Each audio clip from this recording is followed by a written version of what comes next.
Hello అండి, good evening. ఈరోజు artificial money plant క్రీపర్ని book చేశానండి. ఎందుకంటే హోమ్ డెకరేషన్ కోసం మనం వీడియోస్ తీసుకుంటాం కదా, అది బ్యాక్ సైడ్ డెకరేషన్ కనిపిస్తాను. చూడండి ఎలా వచ్చిందో. ప్లాస్టిక్ ఐటమ్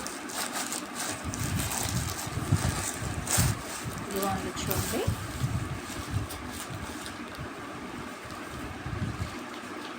ఇది వాల్కి డెకరేషన్ చేసుకుందాం.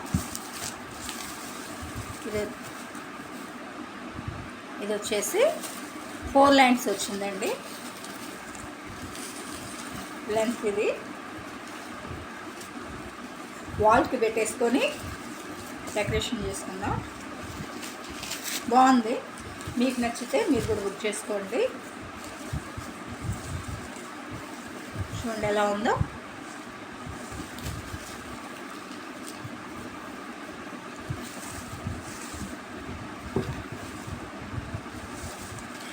మీకు నచ్చితే లైక్ చేసి, షేర్ చేసి, సబ్స్క్రైబ్ చేయండి.